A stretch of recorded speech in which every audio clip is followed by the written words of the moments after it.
নমস্কার, রান্নাবাটি চ্যানেলে সকলকে স্বাগত। আজকের রেসিপি নলেন গুড়ের সিমাই।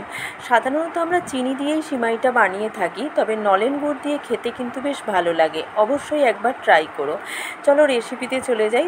প্রথমেই কড়া গরম করে 1 টেবিল চামচ মতো ঘি আমরা গরম করে নেব। তারপর 2 কাপ মতো ভার্মিসেলি আমরা এখানে নিয়েছি, সেটা ভালো করে লাল লাল করে ভেজে নেব। বেশ লাল লাল করেই ভাজবো। তোমরা ভাজা ভার্মিসেলিটাও ইউজ করতে পারো, আমি এখানে প্লেনটাই নিয়েছি।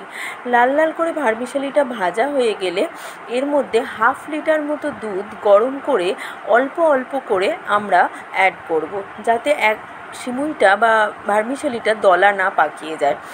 দেখো, এরকম করে অ্যাড করে দিচ্ছি দুধটা, আর অল্প করে স্প্যাচুলার সাহায্যে নেড়ে দেব।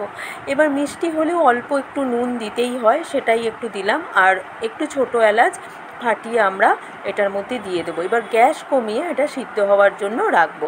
অন্যদিকে আরেকটা ছোট প্যানে কাজু আর কিশমিশ লাল লাল করে ভেজে নেব সিমাইতে দেওয়ার জন্য।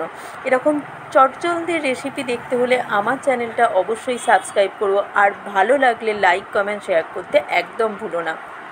দেখো, ভালো করে কাজু আর কিশমিশ ভেজে নিলাম লাল লাল করে। এবার সিমাইটা গ্যাস কমিয়ে সেদ্ধ হতে দেব। যতক্ষণ না সিদ্ধ হচ্ছে ততক্ষণ আমরা করতে থাকব।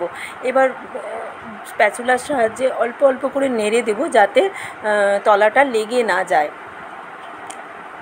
যখন ভার্মিসেলিটা সিদ্ধ হয়ে যাবে তখন আমরা গ্যাসটা নিভিয়ে দিয়ে আমরা 1 কাপ মতো গুড় অ্যাড করব। গ্যাস জ্বালানো অবস্থায় আমরা যদি গুড়টা অ্যাড করে দিই তাহলে দুধটা অনেক সময় ফেটে যাওয়ার চান্স থাকে। চিনি দিলে তো আমরা গ্যাস অন করেই দিতে পারি, কিন্তু যেহেতু আমরা এখানে গুড় ইউজ করেছি তাই আমরা গ্যাস নিভিয়ে 1 কাপ মতো গুড় দিলেই যথেষ্ট মিষ্টি হয়ে যাবে। সেটা আমরা সিমাইয়ের মধ্যে অ্যাড করে দেবো। এবার গুড়টা দিয়ে বেশ ভালো করে দুধ আর সিমাইয়ের সাথে মিশিয়ে নিলেই তৈরি হয়ে যাবে আজকের নলেন গুড়ের ভার্মিসেলি বা সিমাই। খুব সুস্বাদু খেতে লাগে। চিনিরটা তো আমরা সবসময়ই খাই, কিন্তু গুড় দিয়ে অবশ্যই একবার বানিয়েও, শীতকাল হলে খুবই টেস্টফুল হয়। চলো, টাটা।